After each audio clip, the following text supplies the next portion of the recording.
நிலைமொழியினுடைய இறுதியில் உயிரெழுத்து வந்து வறுமொழியினுடைய முதல்லையும் உயிரெழுத்து வந்துச்சுன்னா அது ரெண்டும் இணைக்கக்கூடிய மெய்க்கு தான் உடம்படி மெய்யின்னு பேர். அது ஈயனாவும் இவ்வனாவும் இருக்குது.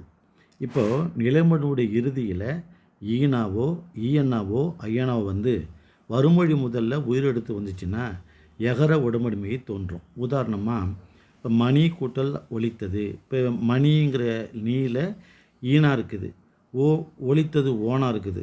இப்போ ரெண்டையும் இணைக்கக்கூடிய ஈயன்னா எகர உடம்படி மெய் சேர்ந்து மணி கூட்டல் ஒலித்தது மணி ஒலித்தது. தீ ஈயன்னா எரிந்தது, தீ கூட்டல் எரிந்தது தீ எரிந்தது. பனை ஐயன்னா பனை கூட்டல் ஓலை பனை ஓலை, ஈயனா ஓவோடு சேர்ந்து யோலைன்னு வரும். அப்போது நிலைமொழி இறுதியில் ஈனாவோ ஈயனாவோ ஐயனாவோ வந்து வறுமொழி முதல்ல உயிரெழுத்து வந்துச்சுன்னா எகர உடம்படி மெய் தோன்றும்.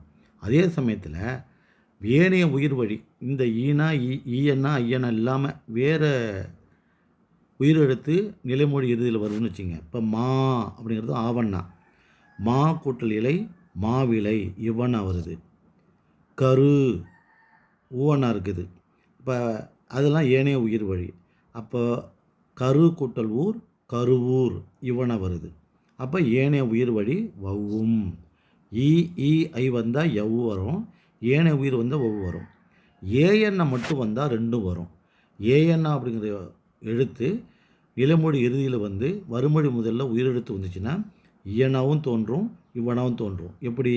தே ஏஎண்ணா தே கூட்டல் இலை தேயிலைன்னு ஈயனாவும் வரும், தே கூட்டல் ஆரம் தேவாரம் என்று இவ்வனாவும் வரும். அதனால தான் இ ஐ வழி எவ்வும் ஏனைய உயிர் வழி வவ்வும் ஏ முன் இவ்விருமையும் அதாவது இரண்டும் உடம்படி மெய்யாக வரும் என்பதுதான் இலக்கணம். நன்றி, வணக்கம்.